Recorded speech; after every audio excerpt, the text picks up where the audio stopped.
नमस्कार। मैं हरिमन फ्रॉम आईना रूबरू। दोस्तों, ईरान और यूएस की जो लड़ाई है वो अब निर्णायक मोड़ में पहुंचती हुई दिखाई दे रही है। 60 दिन हो गए हैं, लेकिन अभी इसका कोई निर्णय नहीं निकला है। अभी यूएस ने एक प्रपोजल पाकिस्तान के माध्यम से ईरान को भेजा है, जिसमें उसने कहा है कि आप अपने परमाणु कार्यक्रम को 12 साल के लिए मुलतवी कर दें। दूसरा, हम आपके जो फ्रीज किए हुए फंड है उसको रिलीज़ कर देंगे। आप यूएन अथॉरिटी को अपने जो परमाणु संस्थान हैं उनको निरीक्षण करने का भरोसा दिलाएं। और साथ में उसने ये भी कहा है कि 30 दिन में ये काम करना है, और हम भी और आप भी मिलकर 30 दिन में ये स्टेट ऑफ होर्मुज़ का जो ब्लॉकेड है उसको खोल देंगे। अभी ये जो प्रपोजल है आधिकारिक रूप में जो अभी शाया नहीं हुआ है कहीं पे भी, लेकिन अटकलें लगाई जा रही हैं। और ईरान की तरफ से भी कहा गया है कि मैं भी इस पर थोड़ा सा ज़रूर जो है गौर करूँगा। लेकिन अभी तक कोई निष्कर्ष नहीं निकला है। निष्कर्ष क्यों नहीं निकला है? क्योंकि आम देखने में आ रहा है कि फ्रांस की ओर से एक बहुत बड़ा बड़ा बेड़ा जो काफ़ी उन्नत है वो रेड सी में भेजा गया है। बाद में हो सकता है कि स्टेट ऑफ होर्मुज़ में भी वो आ जाए। तो यहाँ तो ये समझा जाए कि ये ईरान यूएस की कोई चाल है, या फिर ईरान के कहने पर, ताकि फ्रांस अपना जो क्रूड ऑयल के जहाज़ हैं उनको सेफली वहाँ से निकाल सके। ऐसा मेरा मानना है। दूसरी तरफ सऊदी अरेबिया ने अभी यूएस को कह दिया है कि वो अपने एयर स्पेस और ग्राउंड स्पेस का इस्तेमाल किसी देश के खिलाफ युद्ध के लिए नहीं होने देगा।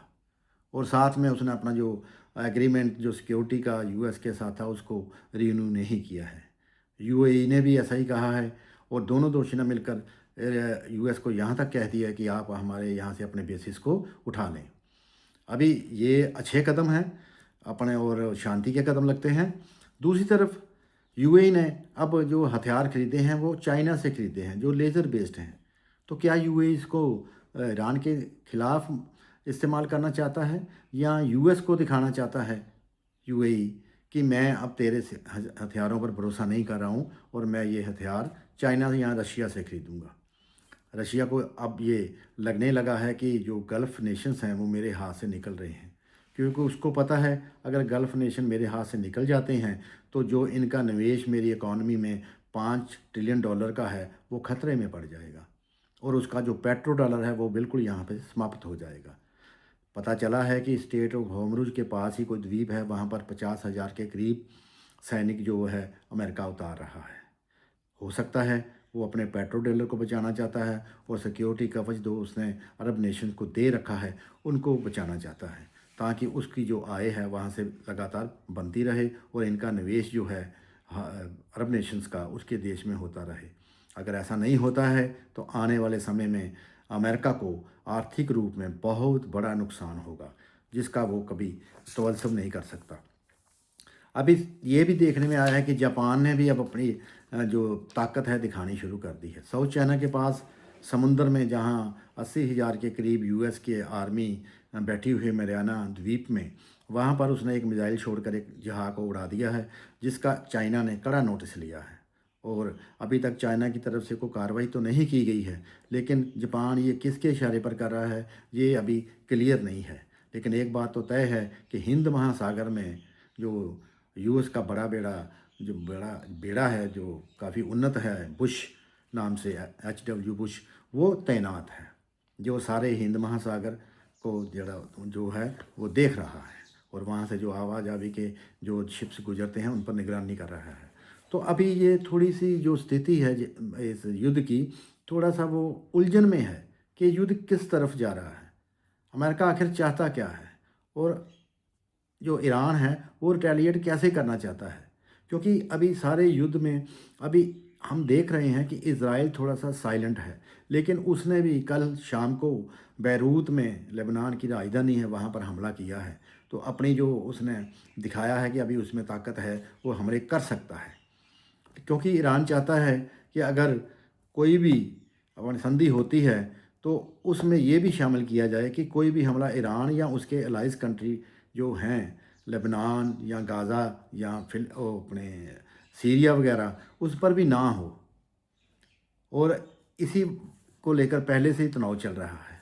अब ये 5 जो पॉइंट हैं प्रस्ताव में, उस पर क्या बनता है ये तो अभी देखेंगे हम। लेकिन अभी तक अगर देखा जाए तो ये जो यूएस है वो युद्ध से हारना चाहता है या पीछे हटना चाहता है। लेकिन वो पीछे हटने की आड़ में भी ये कहना चाहता है कि मैं जीत कर ही वापस जा रहा हूँ। वो ऐसी परिस्थितियाँ पैदा कर रहा है। अभी इन परिस्थितियों का क्या बनेगा और ये पता पैदा होती हैं कि नहीं होती हैं, ये तो इन दोनों की जो वार्ता होगी उसी से पता लगेगा, क्योंकि वार्ता वो पाकिस्तान या जिनेवा में होने की संभावना है।